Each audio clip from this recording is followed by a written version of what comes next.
This is Orhan Ergun. Today with me, Muhammad Radwan, and we will be talking about ISP merge scenario. So there will be more than one service provider, and we will discuss the merging scenario. So real life discussion it will be, another real life discussion.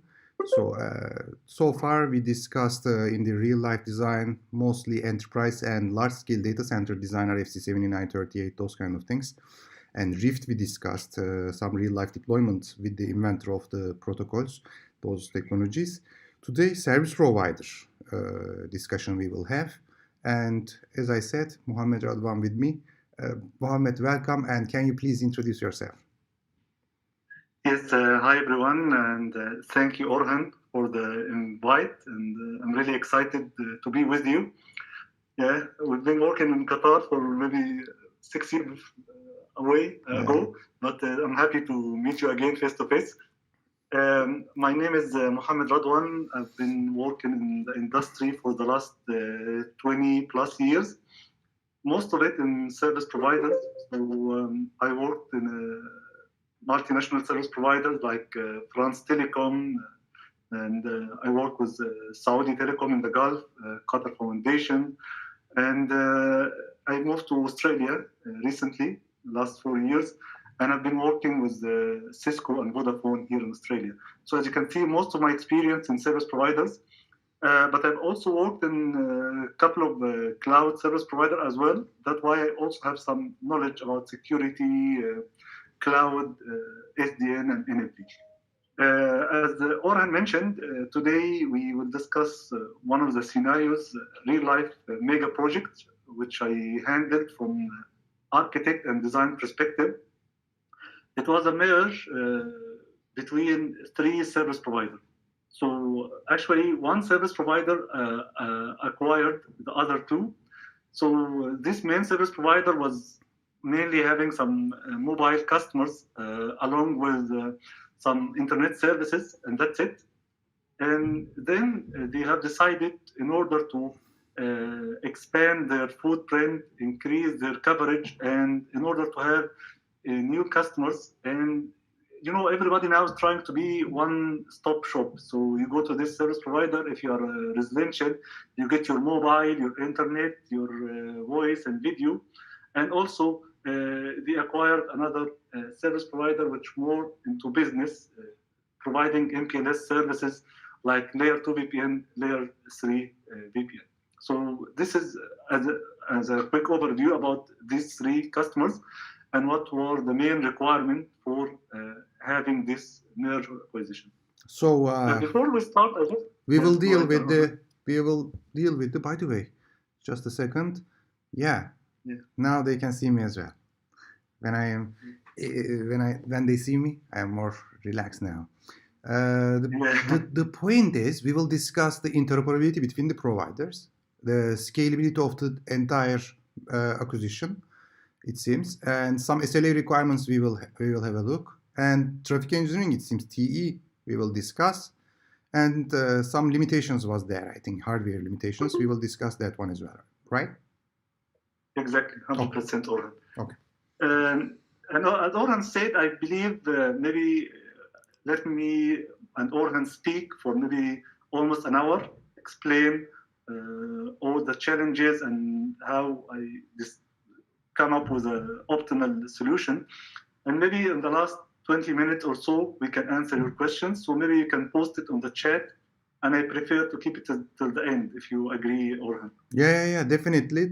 Please ask your questions by using your microphone at the end of the session. But if you have questions, just in the text window, chat window, you can type it. And Mohammed, you can continue and I can answer the questions. Sure, great. Thank you very much.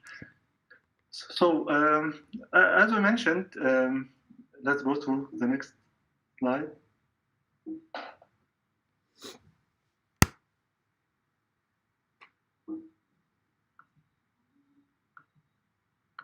It's not changing.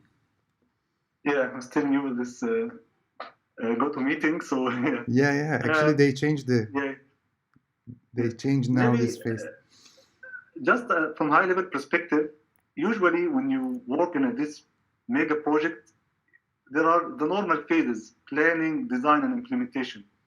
But I've added a very important phase, which is a proposal phase. So once you get engaged into the proposal, and fortunately, and for the best of this project, it was really nice and really beneficial that I have been engaged even from the first meeting with the customer. So this really make a huge difference for the project execution.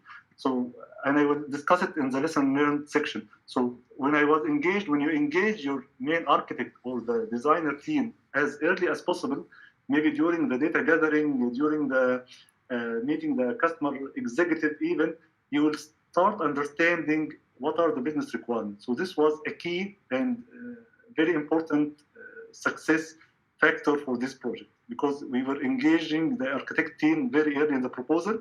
Also, during the proposal phase, we were able to show the customer a demo of what is our plan of the merge, what are the building block of the solution, and we test some use cases. So this demo, again, was also a very important thing which we did during the proposal phase. That's why when we helped our sales team to prepare the proposal with the hardware, with the migration approach and the merge approach, it was actually almost very close to what we did in the project itself. So this is one of the most important point I want to highlight about the proposal phase. Mohammed, yes. let me tell you something. We still see this SP merge challenges slide, not the another one. Really? Yeah. Can you change the slide? Go to another one. For me, it's the proposal slide. Yeah, I realized you are talking about that, but still we are seeing this one.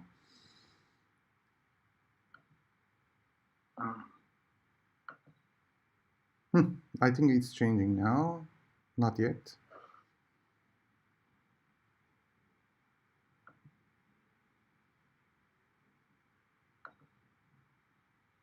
Empty screen at the moment.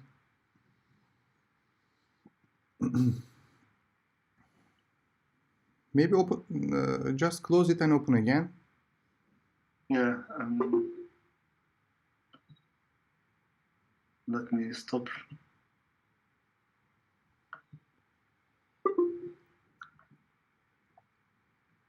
Is it okay now? Yes. Proposal. Yeah. So good. So this is the main point I want to highlight: proposal phase, which will actually be very beneficial for anybody working in this such mega project. Then during the planning phase, you need to meet the customer again, meet the stakeholders. As I mentioned, do some design workshop and assure that you document the customer requirement. And after that, you can start working on the design phase. And during the design phase, you can again start working on the actual design and do some testing to make sure you're meeting the customer requirement, and finally implement as per plan. Let me go to the next slide and let me make sure. Just tell me if you can see it. So can you see this proposed architecture slide? Yes, I can see now. Yeah. And now we are starting some technical stuff anymore. Exactly, yes. Now we start the fun. Yeah. What so these service providers also, they have internally like IGP, maybe BGP, etc. You can explain, like maybe they have full mesh IBGP, configuration route reflection from the BGP point of view, IGPs, let's talk about if they have MPLS or segment routing or whatever. Yeah, sure. We will cover all these points. So, yeah. Okay, so let's say we have 3 service providers, and each service provider, we will name it service provider 1, and we'll just give it an IGP, BGP autonomous system number as 65001, just imaginary number, because this is a private, not the real one. And service provider 2 having autonomous system number 6502, and same as service provider 3, 65,003. Which one is acquiring another one? We said acquisition. The one service provider will acquire another two service providers. Which one is acquiring other two? Yeah, so service provider one is mainly mobile and internet. So internet, fixed or mobile internet? Yes, yeah, mainly mobile broadband and providing mobile service. Acquire an internet service provider, and mainly internet and IPTV and some voice services. And the service provider was mainly business, MPLS, VPN. So layer 2 and layer 3 VPN services. Okay, so this service provider 1 acquired service provider 2 and service provider 3. And as Orhan said, each one of them has its own AIGP. So let's imagine this one is OSPF, this one is ISIS, and this one was also IS. Okay, this is just a simplified architecture, but actually this service provider was much bigger and covering a huge area, and because of the NDA, I'll not be able to tell the location or even the name of service provider. But as you can see, we have different IGPs. We have different even vendors. And to make it easier for you, I tried to put different icons. So the core router are here in gray, and the PEs in blue, and the ASBR in black. So let's take it one by one. So as we mentioned, we have these 3 different service providers, and we want to make something like seamless MPLS. So what is seamless MPLS and what we are trying to achieve with it? With seamless MPLS, we want to make sure that a service in this PE will be able easily to have another service with a PE in the domain number 3 in an easy way. Maybe in the old legacy part, maybe one of the solutions that maybe this service provider will agree to have what we call it NNI, network interconnection. So they can maybe have like a trunk, they have a switch here, a switch there, and just connect this switch with a layer 2 trunk. And if they want to extend the service, they want to make sure that this service will configure as a VLAN here, and then they will have another NNI between service provider and service provider 1 and service provider 3, and also will extend a VLAN here. So in order to provision a service without seamless MPLS, we need to create a service like this and stitch it through this NNI, and then carry it over the second service provider to the other NNI, and from the third, this last switch to the third service provider. So as you can see, provisioning services will be very complex, will be very time consuming, and will cause a lot of problems. So we need to touch 3 network plus 2 NNI. So any mistake in any of these 5 provisioning will cause it a big problem. So that's why people start thinking of how to make sure that the MPLS label will be, or the MPLS, what we call it LSP, label switched path, will be extended from one service provider to the egress service provider in an easy, automatic way. Just to make sure the term LSP within a single service provider, this is happening. So as we said, we have here OSPF. With OSPF, we are sharing all our point-to-point links. We are sharing our loopbacks. So these devices can reach each other. Then we need to have a protocol to exchange a label, advertise the label, and accept a label from our domain. That's why we have we can exchange label with LDP, RSVP, or BGP. And we can have another session talking about what is the best use case to use each of these one. So after having this label switching protocol, a router here will be able to establish an LSP within domain via exchanging label one hub to another. So if we take this concept, what we need to do with seamless MPLS is we need to build what we call it a hierarchical LSP. So instead of doing all this stitching manually, we need a protocol to extend the LSP from one domain to another. So let's say here we have LDP. We are building the LSP within service provider 2 using LDP. And also here we have LDP, to make it simple, LDP for the 3 domains. So each domain can build its own LSP within the service domain or autonomous system itself.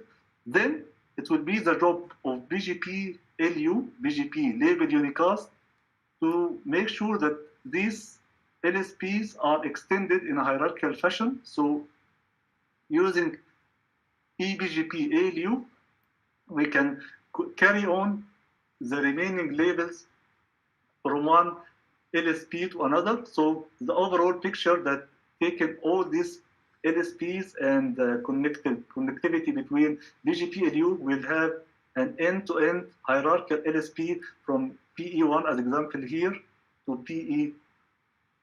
PE10 in service provider 3. Okay. Before carry Mohammed, on, do you want to add anything, Orhan? yes. Is it clear? There are many things. Let me add.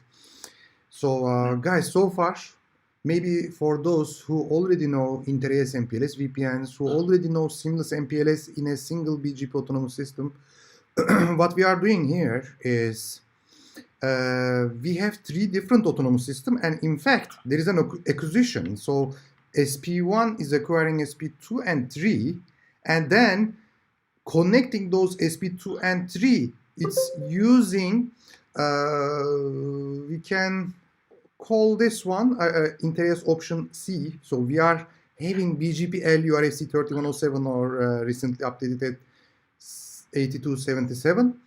So Yes. what we are doing with the 3107, this BGP-LU, BGP label unicast, BGP plus label, RFC 3107, same thing.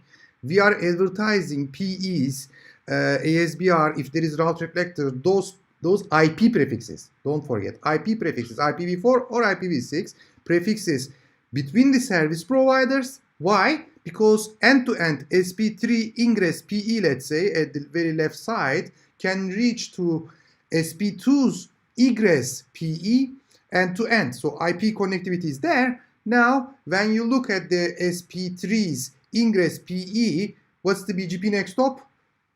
SP2's egress PE end-to-end. So you don't have to touch any device in between. You don't have to touch the ASBR on SP2, SP3, nothing. Just you need to touch the ingress and egress PEs. That's the whole purpose. So far, probably those who already know, as I said, inter-AS MPLS VPNs and seamless MPLS in a single BGP AS, we are not doing that. We have here 3 different ASs, and we are still doing inter-AS MPLS VPN, as you can see here. And why we call it seamless MPLS? We have end-to-end unified MPLS, which means just MPLS control plane with IP, of course. Without IP, you would call it MPLS TP, whatever.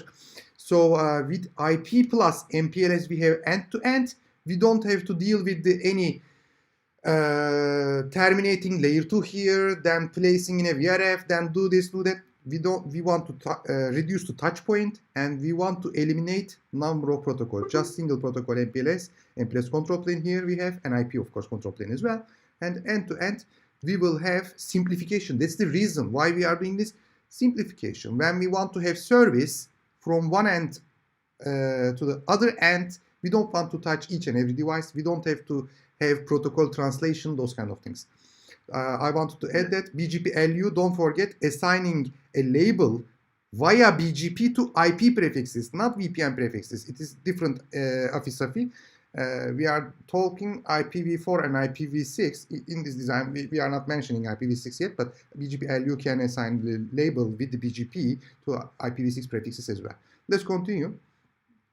Thank you, Orhan, for that. Yeah, as we mentioned, in the first case, when I told you without seamless MPLS, we had to touch maybe 5 points. We had to touch the PE and all the NNI and the final PE. With seamless MPLS, we just need to touch the end points of the service, PE1 and PE10. So this is a huge success. As Orhan said, to have this ABGP-LU, we have multiple inter-AS options. So we have option A, option B, option C, and option AB. When we come to a decision, we said option A, even if it's the most secure option, but it's not scalable because each autonomous system border router will work as a PE and will consider the other as a CE. And this means for each customer, we need to have a VLAN and configure the VRF, so it's not scalable. So that's why we eliminated option A easily. And then we have to decide between option B or option C. Option B means that the ABGP-LU will be between the ASBR, as you can see here in the diagram. So this is the black boxes are the ASBR, or this is option B, between the ASBR. Option C, we will have the ABGP-LU between the route reflectors. So in our case, some of these service providers, because it was a small service provider, didn't have a dedicated route reflector on all the regions. And because it was a bit complex to convince all the team managing the route reflector in the other domain to work on that and check the support of. Sorry, did I miss something? Because I think you said for the option C, running ABGP-LU between the RRs. You said that? No, actually, we decided it's option B here in our implementation. That's why I wanted to correct this point. So it was option B between the ASBR. This was, in the project, usually we have phases. So we agreed as a quick win and just to complete this merge as soon as possible to start with option B. And it was planned in the future, we need to introduce, make sure that the RR are available in each domain and support this BGP-LU.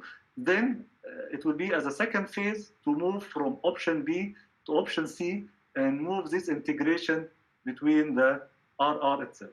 But when you have between the ASBRs, when you have option B, you don't have BGP-LU between the ASBRs. You have VPN v4 station between the ASBRs. So you started with the VPN between the ASBRs first, then moved to BGP-LU? No. Yeah, it was BGP-LU. So this ASBR, what is the functionality it would do? Because it was a dedicated device. So the main function of this ASBR is to make sure to advertise all the PEs loop back from one domain to another domain. Okay? Yeah, and all the other ASBR will do the same. So by doing this, the PEs in service provider 1 will be aware about the loopback of this PE1 as example because it received it from this. So let me complete the picture. So here we have ABGP-LU between the ASBR. And to extend this LSP to the other domain, we had two options. And then I will tell you what we decided. We have option to extend the BGP-LU to all the PE. So this means we will have like IBGP-LU. So let's say we don't have route reflector. Let's say we have not, because we have multiple cases we have for the region. If we don't have a route reflector, so this means that this ASBR will need to have another session with each PE using the IBGP labeled unicast. Let me tell you something. When you configure BGP, we have the concept of address family, and we call it address family index, and we have the concept of SAFI, subsequent address family index. So let's say I'm having a peering with this router because I'm supporting, as example, IPv4, maybe for internet as a BGP. I'm supporting VPN v4, okay? So these are the address family. And under this address family, I can configure if I need unicast or multicast or label unicast. So if unicast is SAFI, so unicast is SAFI number 1, and label unicast is SAFI number 4. So what you need to do, you need to add a neighborship using BGP label unicast with all the PEs. So these PEs, let's say, will know about the other PEs from the other domain. So this means that all these PEs shall support the address family, which is SAFI number 4, which is BGP label unicast. Let's take the other domain, okay? And let's consider, for as example, that one of these devices, couple of the PEs here, doesn't support BGP-LU. So in this case, we had to implement the other option, which is this ASBR will get to know all the loopbacks of all the PEs in service provider 1 and service provider 2.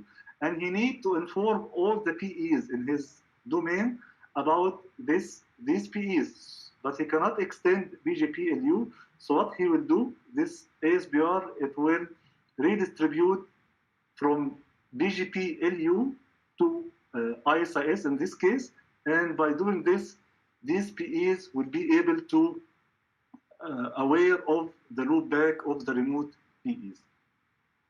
So is it clear so far? So what we did, we decided to go with inter-AS option A for the domain which do support where the PEs support BGP-LU. We extended BGP-LU till the end, till the PE. So this means eBGP-LU between the ASBR and iBGP-LU within the domain. For the domain or the autonomous system which doesn't support BGP-LU, we had to go with the other option, which is redistributing the BGP-LU routes from the ASBR into the IGP. And of course, we need also to redistribute from ISIS the loopbacks to ASBR, and then ASBR will send it to the other domains. Okay, so far so good. Let me tell you something now. Here and listen from here. Okay, now what you are saying, good. With intra-AS, if it's supporting iBGP, label unicast, so you are using it. Exactly. If it's not, so you are doing a two-way redistribution from IGP to BGP and BGP to IGP. Only point here, between the ASBRs, of course, it's eBGP, different autonomous system. eBGP labeled unicast you are doing, that's okay. But you are calling it option B, and I think it should be option C, because when we have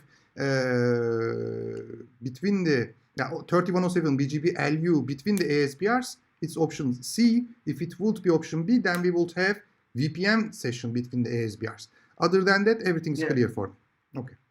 Exactly. Cool. I actually I don't want to call it any of these options. That's why I believe it's different. The right name is we call it seamless MPLS. In fact, I would agree with you on that, because otherwise normally we wouldn't use iBGP within the autonomous system. iBGP-LU we wouldn't use. So this is a little bit special. But if we are categorizing the interest options by looking ASBRs and what we are having on the ASBRs, just categorizing in this way, then this would be option C, because option C, between the ASBRs, we exchange the IPv4 or IPv6 plus label. That's why. Yeah. Okay, good. So let me carry on, but I will try to just maybe I want to remove all of that. And... Are we having fun, guys, while we are at home? Huh? Let me see the feedbacks. You can type in the chat window. Do you understand what we are talking about? Great use of time. Yes, good scenario. Oh, good. Okay. Nice to hear. Let's continue. Let me clear it again and let me revisit a couple of points. So there was a lot of challenges here in this project, and let me discuss some with you. So one of the points, as I mentioned, is the support of this BGP-LU address family.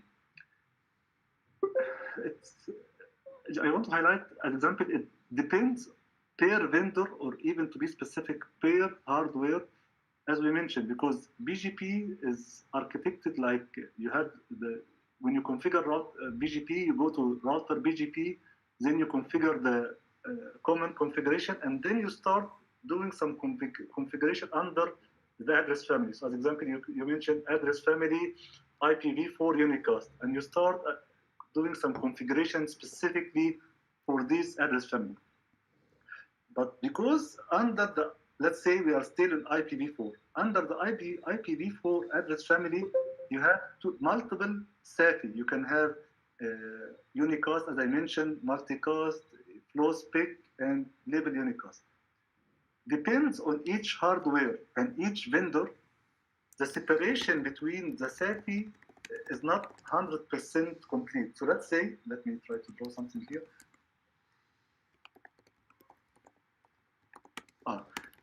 As I mentioned, we have BGP, and under BGP we have AFI, address family index, and under the address family index we have SAFI. So let's say in our case we have IPv4 unicast and IPv4 label, or let's make it LU easier. So here depend on the support and how the feature parity in each router, we will be able to decide what shall we do. Let me explain. So if there is a separation, a complete separation between IPv4 and unicast and IPv4 label unicast, you can do some specific control for label unicast, which will make your life easy. But for some other vendors and some other hardware where you cannot do this separation, so as example, if you apply a filter for IPv4, it will be applied for both SAFI, for unicast and label unicast. That's why you need to be more granular and you do the control by yourself. Let's take an imaginary situation. Let's say this ASBR actually wasn't a dedicated ASBR and was a normal PE, which has an internet service and couple of layer 3 VPN. So this means that this ASBR already has some services and have some BGP neighborship and already having the full routing table of BGP. And then, because here, as we mentioned, the PEs doesn't support BGP-LU, we need to redistribute from BGP to ISA-S. So if this device was very intelligent and support all the feature, we can tell him only redistribute the route you will learn from label unicast neighbors. Okay, so this is the easy way. But let's how many prefixes we are talking about, Mohammed? Let's say for label unicast we have maybe 5,000 labels, 5,000 PEs. And for internet routing table, we have millions of routes.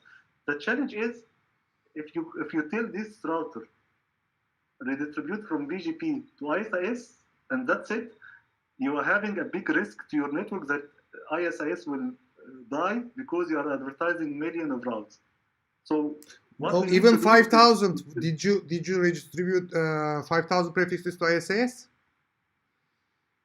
Yeah, so let me repeat. What I'm trying to do, Orhan, I'm trying to redistribute the PEs loop back only from BGP yeah. to It is clear and it is important to get the point. Guys, so internet prefix is also coming there, and today IPv4 default free zone 800,000 prefixes we are talking about, so we don't want to advertise, of course, those 800,000 into ISIS. So this SP3 domain is not supporting IGP-LU, and we need to redistribute to ISIS, so then PEs end-to-end can reach to each other. So SP3 PE can reach to SP2 PE as well through the SP1 core, so on and so forth. But what I'm saying is, even if we have 5,000 PE loopback overall, and each and every device needs to know those 5,000, you are advertising then 5,000 to ISAS. Did you advertise 5,000 prefixes to ISAS? Guys, mute yourself. What's this? Mohammed, can you hear me? I muted Mohammed as well. Just a second. I mute everyone. Mohammed, okay. Interesting. People just want to talk. I just unmuted yourself, Mohammed. Go ahead. Okay, yeah, thank you. Yeah. So, yeah, as you mentioned, Orhan, correctly, so I'm just trying to give everyone how the designer can be flexible and architect. So let's say we wanted to redistribute only the PE's loopback. And as I mentioned, these PE loopbacks we have learned through BGP-LU neighbors. So when we redistribute from BGP to ISIS, it depends on the vendor. Some vendors support to go under, when we redistribute from under ISIS, so I will say redistribute BGP, and I will be specific and I will mention just redistribute the routes learned from this segment. So this will make sense and will make the configuration easy. But what if, and we face it, some of these ASBR doesn't support this granularity. Under ISIS, the only option I have is redistribute BGP. So in this case, we have to do it the hardest way. We have to create like a prefix set, include all the loopbacks from the 3 domain, and only redistribute these prefixes into ISIS. Not prefix set, prefix list, right? Prefix set. Yes, now iTouch will be very excited when he hears prefix set. So yeah. Segment routing he loves. Okay, go ahead. Yeah. Go ahead, please. So after redistributing this specific, we are solving a problem. So this will happen to in your real life. So as example, you are planning into your architect, you put your design and you are expecting to do that, and you did it the first time, it was working perfectly. What? Then you start deploying this solution into all the other ASBR, then you discover that one of them is having a limitation. So that's what I meant about hardware limitation. When you face a hardware limitation, don't panic.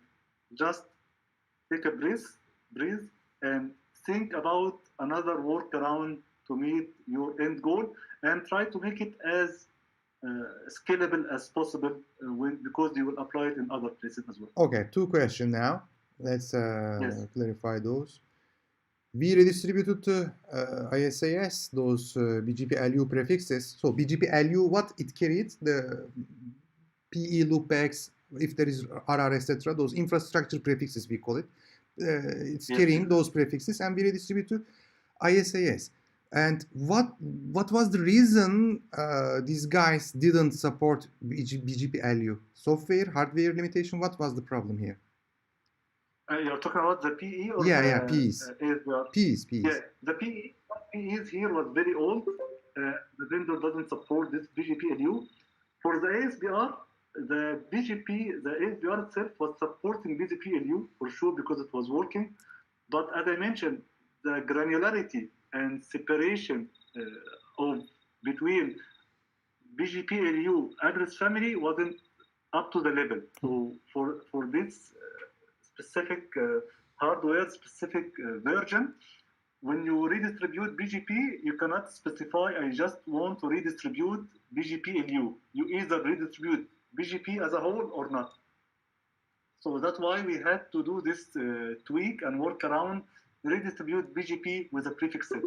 But the problem with this workaround that whenever we have a new PEs, we need to go to this prefix set or update it, or because most of the service providers are very smart and planning ahead, usually they have a dedicated subnet for loopbacks, so you can just put this subnet into the prefix list, and whenever you add an PE, it's already there. Yeah, like assign/22, whatever /21 already from that subnet prefix list. You don't have to touch every time. Another one, what if you would have IP address overlap with of the PE device loopback between the SP3 and SP2? Other than that, what you would do? So you were lucky that you didn't have the IP overlap. So there was a couple questions about that. I answered in the chat window. So you didn't have any overlap. You didn't deal with this kind of issues, right? Exactly. Actually, it's one of the point I prepared. You're reading my mind, Orhan. Yeah, exactly. And I was going to ask the audience because a lot of people used to ask me this before, especially when I was working in some small service provider. They used to tell me, we believe it's stupid to assign a public loopbacks for your PEs, for your infrastructure, as Orhan mentioned. And I told him it's not stupid. It's case by case. If you are having a huge service provider and you are thinking that in the future maybe you will merge with other service provider, or you want to give your customer the freedom to use whatever 1918 or private IP address they want. Some of the old big service providers usually prefer to have a public IP addressing for their specific loopbacks, and some of them they have it also for the loopbacks and point-to-point. Fortunately, for this project, the three service provider wasn't overlapping. Two of them was using public IPs, and the third one was using private, but it was okay. We didn't face this challenge. But here I want to highlight, you cannot say that any idea is stupid because based on the requirement, maybe this idea makes sense. If you read Russ Wyatt, the art of network architect, he mentioned one of the cases that a financial enterprise, they laid their own cable from America to Europe just to save a couple of milliseconds. But for some people, they will say this is stupid. But over maybe 10 years, the return on investment was huge for this company. In fact, so what you consider stupid for your case, maybe it makes sense for another customer or another people. That's right. And in fact, that when you said for the financial network reducing the latency, among the audience now, I see Ramiro there. So we did some real life discussion also, like you, with Ramiro as well. And they have large financial network, actually global financial network, I should say. And they are using those Hibernia subsea cable system, etc. They are paying, of course, a lot of money compared to other routes between the US and UK, etc. But reducing the latency by, they know that they need to pay more, but getting advantage of propagation delay because distance is lower than other subsea cables. Anyway, so far we are good. It's understandable. We talked about the IGPs, we talked about the BGP-LU between the ASs, we talked that if there is IBGP-LU, if it's not supported, we need to redistribute, and doing the redistribution, we shouldn't advertise full internet routing table, so we need to segregate those subaddress family identifiers. So just for the BGP-LU should be redistributed. So for that one, if there is no granularity on the ASBR to advertise only those prefixes, we need to create a prefix list. So far so good. What else and also we talked about if there is IP address overlap, you could come up with a couple solutions. In fact, you could change the IP address schema, of course, or you should you shouldn't do NAT, but better idea would be changing the IP address space, and it would open another discussion such as assigning public IP address versus RFC 1918 space. There are some security discussion could be, another discussion could be IPv4 public address exhaustion, etc., etc. Let's not go there. Let's stay on this topic, and what else we can talk about this acquisition. Yeah, exactly. Yeah, I prepared a couple of design decisions. Let me try to make sure that I can move to the next slide. Sure.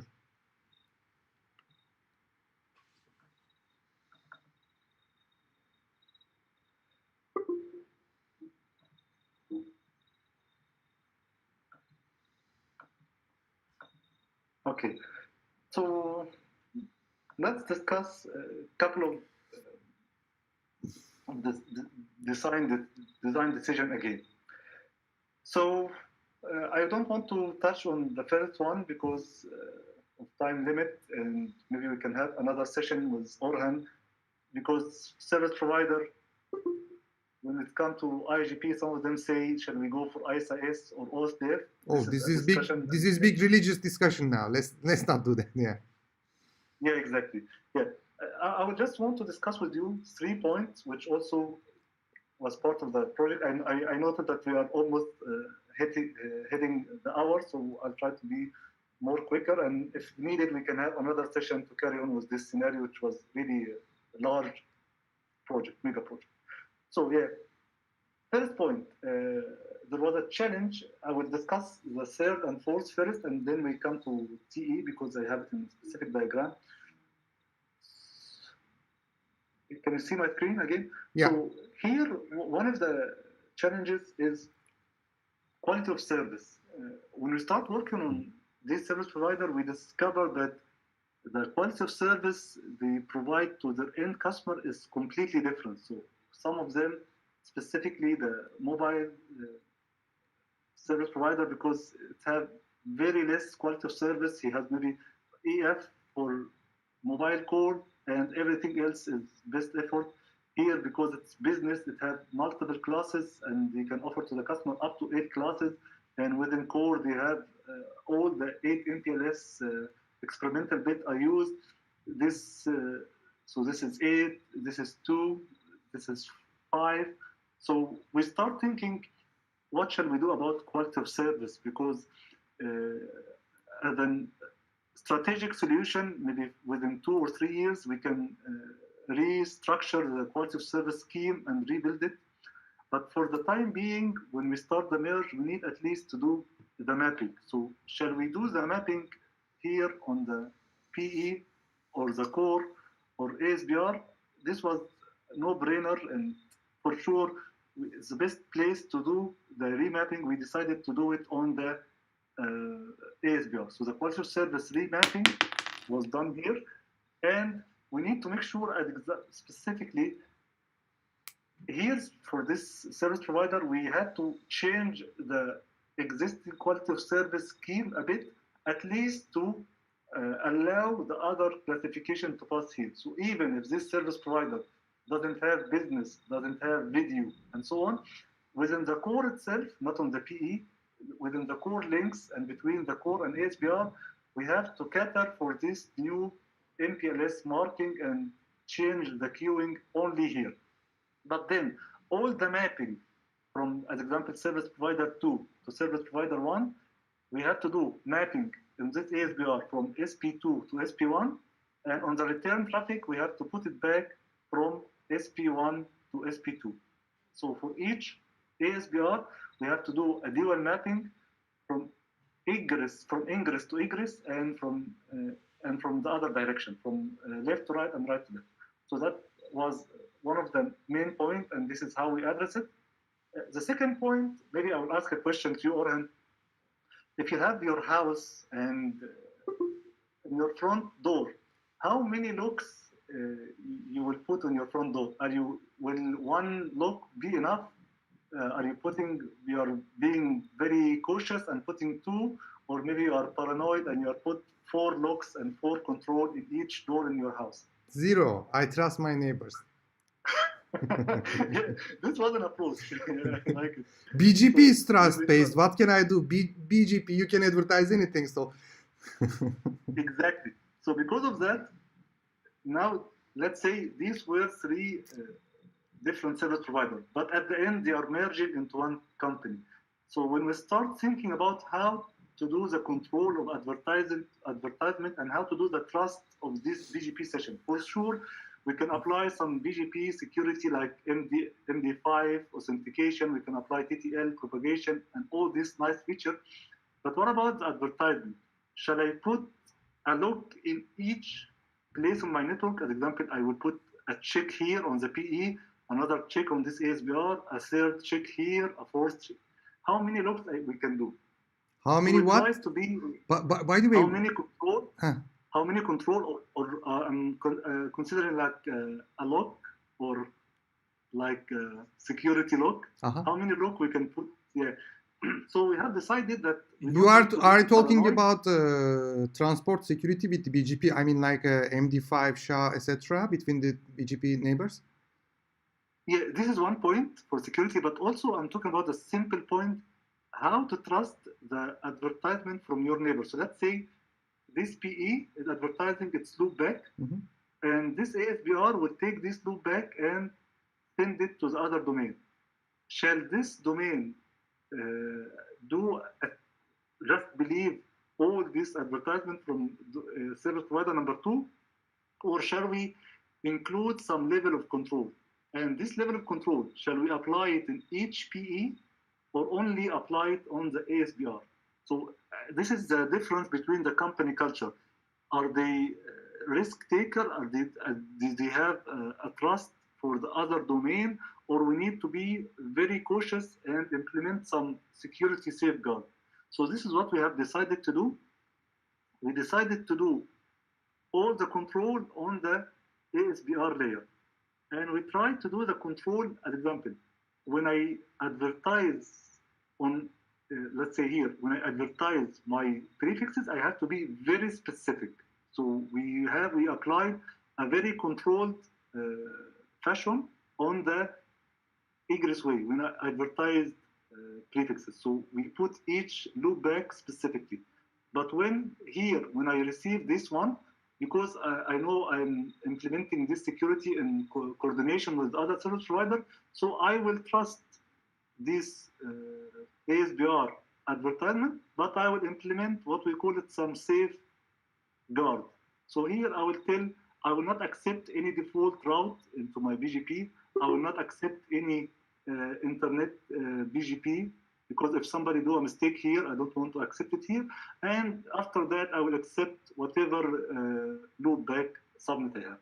So what I mean to advertise here, that when you think about control, you have two ends of the game. You can be very trustworthy, and whatever everybody will send to you, you can trust it. So you apply zero control, or you can apply maybe 10,000 control and be very specific. Yeah, but some simple control definitely should be there, and you wouldn't do. Let's talk about some pros and cons of doing on the PEs versus ASBR.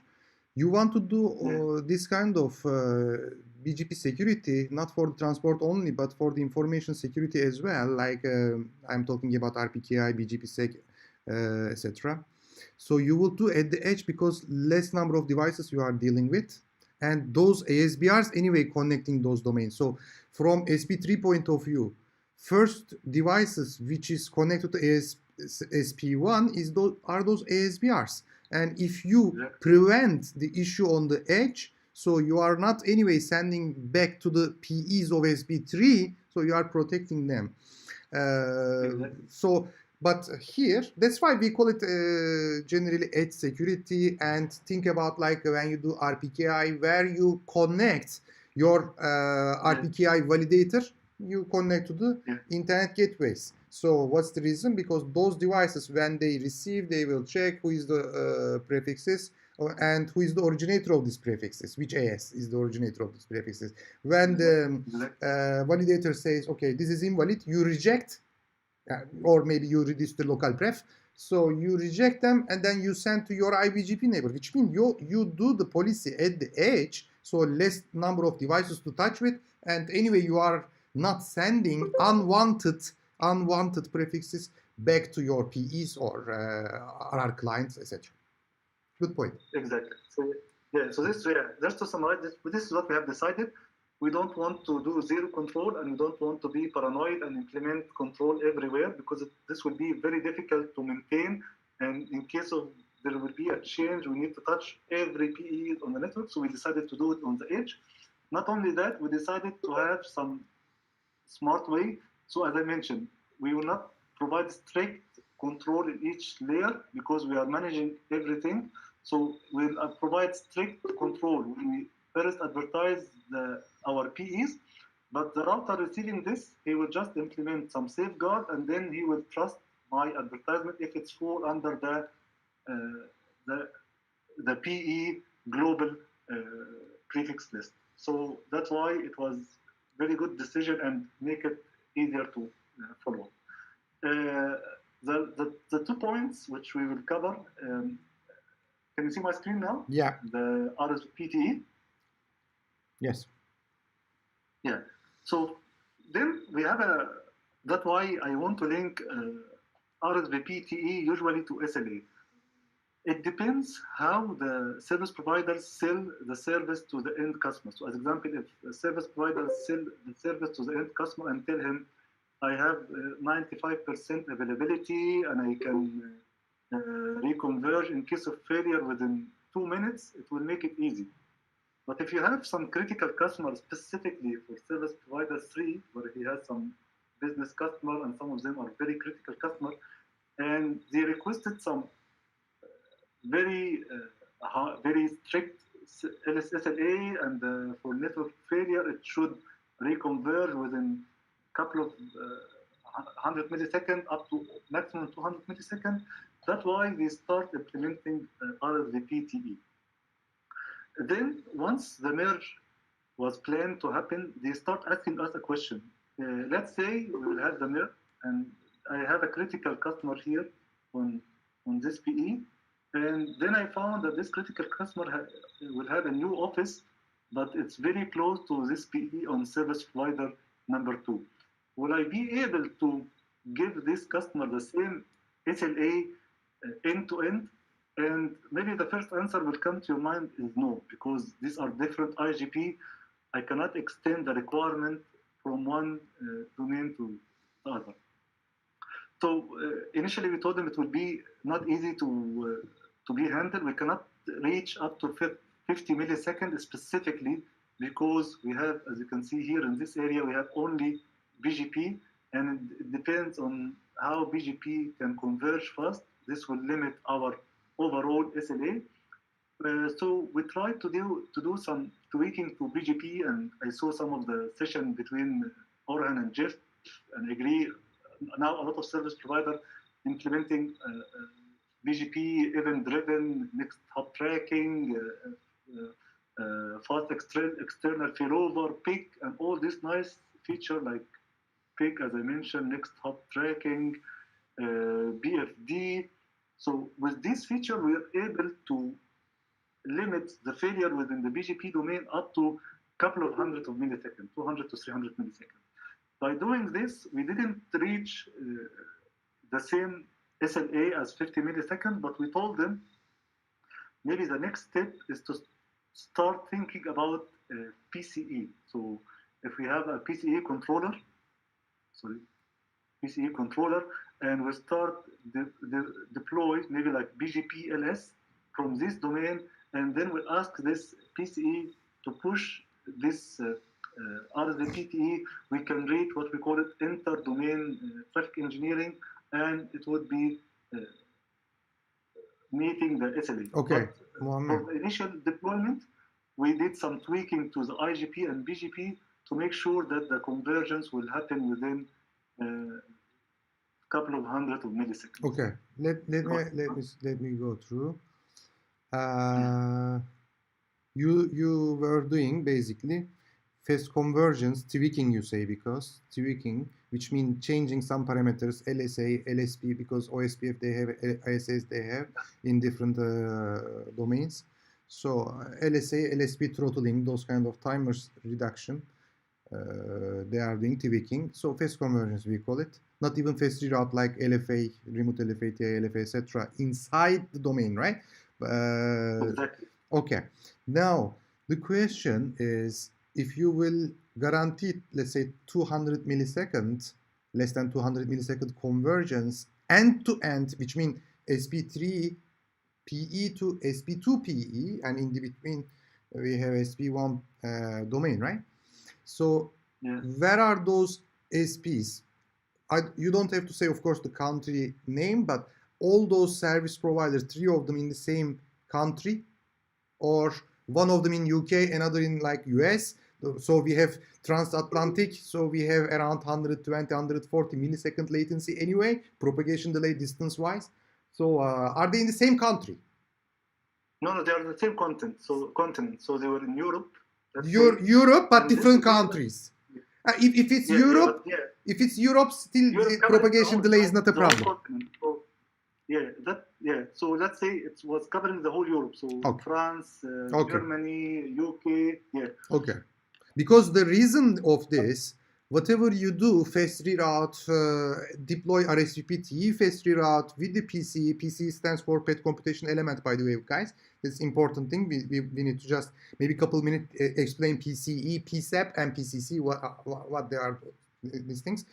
But the idea, if one of those service providers, SP3, would be in France and SP1 in USA, so you end up anyway like at least couple hundred, so 100, 140, 150 millisecond propagation delay latency, because don't forget every 1,000 kilometers at 5 millisecond latency, speed of light, so you cannot change it. Anyway, let's continue. Yeah, thank you for that, Orhan. And this also will, one point I was planning to discuss it, but yeah, it's good time now. Here I'm just presenting, as example, 2 ASPR per domain, per service provider, sorry, and per autonomous system. This is not actually how we did it, because as when Orhan was start talking, I realized that I didn't talk about this point. These peering points or the ASPR location, I spend a lot of time to make sure that we need to put multiple ASPR per country, as example, or per region, to make sure we are meeting the SLA. So, as example, if we put only one ASPR between service provider 1 and service provider 2 in UK, this means that all the customers, as example, in Czech Republic or Russia or this far distance, we need to travel all the way to London and back. So based on this geographical coverage, we had to decide how many peering points we will put between these 3 service providers. So maybe we started with 8, we did some analysis, we did some testing, then we realized we need to add another peering point. So as I mentioned, this is just a sample drawing, but in the real life, we did multiple peering points between service providers. And just to conclude this point, for RSVP, we did some enhancement to the BGP and the local AIGP. We told them you can still sell traffic engineering within the domain with the very strict SLA 50 millisecond, but within, if the service will traverse multiple domain, try to make the SLA couple of hundreds of milliseconds till we will be able to do the PCE solution.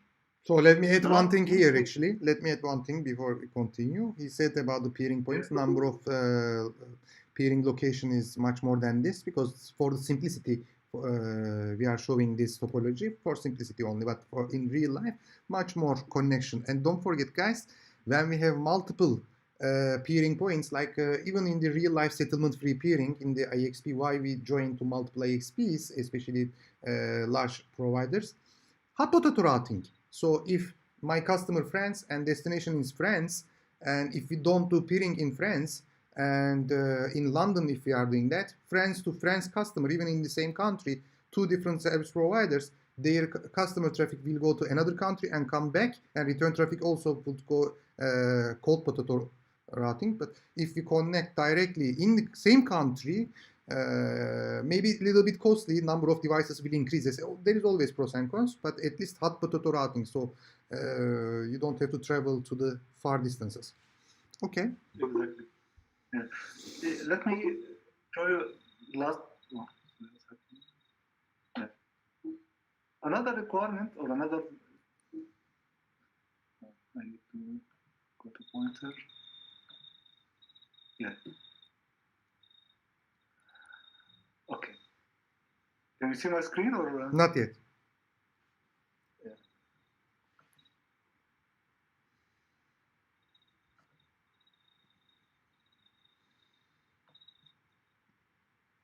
Yes. Yeah. So IGP. AIGP. AIGP, accumulated IGP. Ramiro, listen this. Ramiro, he used this feature as well in data center? So in data center, they use a very similar feature, MET Plus. Everybody knows MET, BGP MET attribute. MET Plus, normally MET is not additive, but MET Plus was additive. And in one of our videos on YouTube channel, which we will also upload this video on YouTube channel as a real life service provider design scenario. So there was one real life financial network design scenario with Ramiro we did. And they used MET Plus feature, which is equivalent of this AIGP, accumulated IGP. Let's talk about this. This is interesting. Yeah, great. So when we talk about this AIGP, what is the requirement? So here, what we are trying to do, we are trying now with BGP-LU, thanks to it, any PEs will be able to reach any other PEs in any other domain using the BGP. So what's happening that using the BGP-LU, I will start learning about my next hop. Let's say this is PE3 and this is PE1. So I will get the information about PE3 from my ASBR, and I will using my BGP selection criteria, I will start checking, do I have any weight, do I have any local preference, what is the IGP metric, and so on. I will do my selection criteria. Then the final thing, if everything is okay, I will use maybe my local IGP as a type breaker. So I will decide in order to go to this PE3, I will follow this link. So I will send the traffic to the PE will send it to ASBR, it will follow all the upper link till it reach the destination PE. Using this, because I don't have full visibility, my decision will be not optimal. It may lead to suboptimal decision, because the optimal path should be the one at the bottom, because as you can see here, even this is 20, but the end goal is here, this metric is 200, so it would be better if I use the lower or the down link.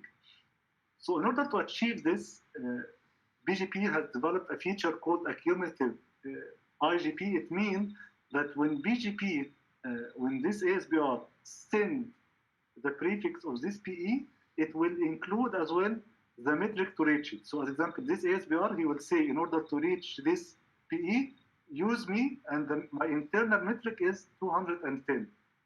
The other ASBR, he will say, let's say this link is not there, he will say, in order to reach this PE, you can use me, and the metric is 320. And it will share this to all the PEs. So each PEs will receive this prefix with the internal IGP of service provider 1. Then, in order to do the selection criteria, you will have local preference, then we added AIGP, after local preference, then the normal selection criteria. So if the local preference is equal, I will add the IGP, which I learned from BGP, was 320. To how to reach the ASBR, it will be 110. Then it is, for example, 430. And from the other path is 210 plus 120, which is 330. So this means I will choose the very optimal path in the network thanks to this AIGP. So this was really... Let me add a couple things. Yeah, and help us a lot to achieve the optimal path, because, you know, maybe in small network, it doesn't make a difference. But as I mentioned, in our scenario where we have more than 10 peering point, if you choose the wrong peering point, as Orhan said, maybe instead of going from France to London, maybe you will go France, Spain, Italy, and then go back to London. So it will be those kind of asymmetric routing is very common, and really community etc. also comes into the picture to solve those asymmetric routing. But for the AIGP, let me add a couple of things. Now, why Mohammed did this here? Because we have multiple autonomous systems, right? And we want to have between the multiple autonomous system optimal routing as well. So SP1 ingress PE he shows here, PE3 I think. if it needs to send the traffic to PE something here at the edge of the SP2, so we have multiple paths. We have multiple paths, and optimal routing here from which point of view? IGP cost point of view. It's important. Mohammed Ibrahim, how are you? Close your camera.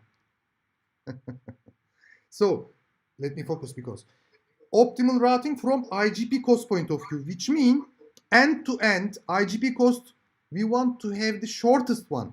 Okay, so end-to-end, which means SP1 up to the ASBR, from PE to ASBR. Then between the ASBR cost will be added. Then from SP to ASBR to the egress PE of ASBR, egress PE of SP2. So which means end-to-end entire path, if we have multiple, we want to find the shortest IGP cost, cumulative shortest IGP cost. What AIGP, accumulated IGP, is doing, it basically sends IGP cost into BGP and then carry via BGP to the another domain. And now in the BGP best selection decision, we need to change it a little bit, because think about it. What was our BGP best selection steps? Local pref ASPAT origin MET, eBGP is revert to iBGP, and after that hot potato routing, which is IGP cost to BGP next hop. So inside SP1, since everything would be the same, just what would decide to which ASBR as the exit point? IGP cost to that ASBR, IGP cost. And when you look at IGP cost, you can find that this path, this one, is the best at the moment. But you don't know the visibility of the another domain, SP2 in this case. So SP2 IGP cost needs to be sent to here. In this network, without AIGP, MET could work as well. Why? When you receive the MET here, so you honor the MET, and because both of this SP3 and SP2, your administrative control as well, not totally different companies, same company anymore. So you need to talk with them. MET could work. But AIGP would be another solution. They went to this path with the AIGP. Now SP2, let's say, when it sends the IGP cost information, it sends via BGP, because IGP is not extended. SP2's IGP OSPF, let's say SP1 ISAS, or maybe OSPF, but totally different OSPF, that one. We are not extending. Between the ASBRs, we don't have IGP. It's BGP. That's why IGP cost needs to be placed in a BGP and then advertised to another domain, and BGP best selection decision should be changed. So this AIGP attribute, AIGP comparison between the multiple paths should be done definitely before the IGP cost to BGP next hop, IGP cost to BGP next hop. So where is the place? You can do it even after MET. But generally, like BGP security, when we have the BGP sec, we also change the BGP best selection decision. This is another topic, but we put it generally after local pref, not before local pref. We want local pref to be the decision point for outbound traffic anyway. So this was a nice feature to use, in fact, for optimal routing even between multiple BGP autonomous systems. Any other thing for this, Mohammed? Thank you, Orhan, for the further explanation. Yeah, and I believe it saves the days. And just want to add that different vendors even implemented differently. So some of them, they copy the AIGP into another BGP feed. They call it metric number 2. Some of them, they copy it into the mid. So we did also some tweaks to make sure each overall in the whole network, we will get the right AIGP regardless of the vendor. So we have to do some testing, and we have to make sure where the AIGP value is copied per vendor specifically. Just to finish my speak, and I found it very exciting today, and thank you again, Orhan. Yeah, we enjoy. Just a couple of lessons learned, if you can see my screen. Yes. Yeah. So let me just reshare it again to make sure it's clear without still there, but okay. Yeah. So I believe that because we have been engaged very early in the project, even for the first meeting with the customer, with the executive, so at least we got I got to understand what are the business requirements, which I try to convert it into technical requirements. So this was a key. Another point, based on the customer culture and how risk appetite are they accepting risk, are they risk taker, or they are risk avoidance, it make a huge difference which solution to choose. And also because we had the time to plan ahead and do some lab testing, do a lot of balance between the different requirements. As I told you, shall we use traffic engineering or not?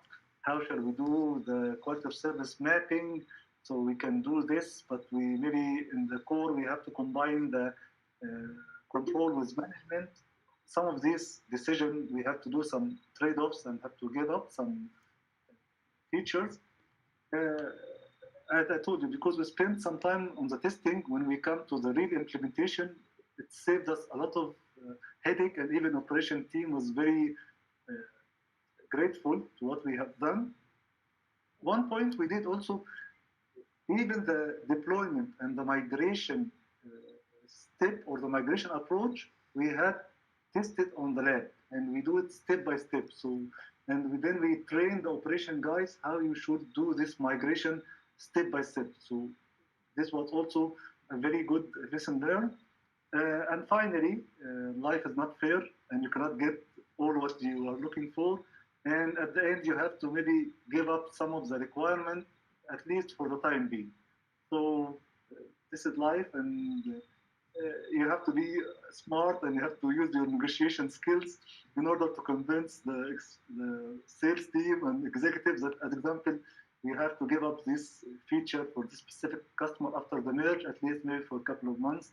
So yeah, thanks again, and Orhan, back to you. Yeah, add something? Couple questions actually I see in the live audience.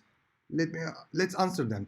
These Sure. Can you go back to AIGP? I think Paul was asking about that one. This doesn't take into account load on the links. Isn't there any way to take load into account? There are a couple ways. This one doesn't take the load into account, AIGP, yeah. But we have EPE, egress peer engineering. So with the EP solution, we take of course those not only the ASBR to ASBR links, but also internal load into an account. What else? Ramiro has a point actually here. Also, AIGP needs an IGP to become the seed, but MED can be deployed with IGP-free design. So, but in your case, Ramiro, you were using as an IGP. As I remember, the IGRP, it was there.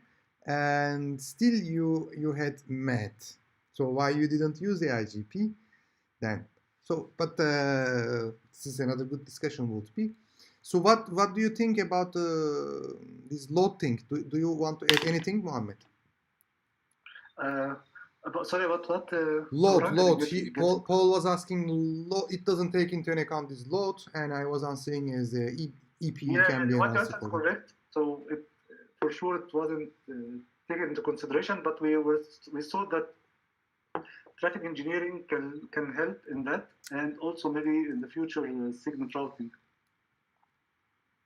Because segment routing can consider performance management, including the load, the delay of the links. So yeah, it can give you another question. More insight about. Yeah. Jatil says all service providers are using different IGP. So how you mapped ISAS metric with OSPF metric? They don't have to map at all, because what they are doing, ISAS metric, they are carrying into BGP, OSPF metric, they are carrying into BGP as well, and then BGP is deciding which path is the best. Yeah, and because it's it's like a reference. So, as example, if a service provider they are using the metrics in the range of 1,000, while here in the middle in the range of 10, overall when you calculate the sum from service provider 2 point of view, it doesn't matter if it's 1,000 or 100. It's the matter if which one is less metric. So I mean, you don't need to unify the metric. You don't need to change it. You're just taking the sum and comparing the cumulative metric you are learning from different ASBR. Any other question? Otherwise, we will finish the today one, and we can plan. In fact, we have some plans to do more session in Mohammed. So we can announce in our Skype engineering group. On Skype, we have network engineer group. Those audience later on, if you are watching from YouTube, etc., you can add me on LinkedIn, Orhan Ergun. Mohammed, also you are using LinkedIn, I think. How they can reach out to you later on? Yeah, I think LinkedIn is the best way. Yeah. Okay, You can just so share Mohammed Radwan, you will find me easily. you can reach out on LinkedIn, guys, and this video will be published on YouTube channel. So if you have question, please ask under the video. We will be answering your questions. And as I said, there will be more real-life discussion with Mohammed, with the other engineers as well. So this weekend, by the way, on Friday, sorry, we will have a discussion with the inventor of Lisp, locator and identity separation protocol. As you know, Dino is the inventor of the Lisp. Experimental RFC is this. We will talk about that. And real-life design discussion will continue as well. So stay tuned and like and share this video if you found this useful. And I enjoyed. When I enjoy generally Mohammed, people enjoy as well. I don't know why. Yeah. So yeah, it was nice. It was knowledgeable. It was really knowledgeable. Sorry, go ahead. Yeah, I said thank you. You make it very exciting, and you add a lot to the discussion with your notes, your questions. Thank you, everybody, and hope it was useful. And if you like it, myself and Orhan, we have a list of other real-life projects which we can talk about. Yeah. Okay then, thanks everyone. Last thing, don't forget to subscribe to YouTube channels and stay tuned, guys.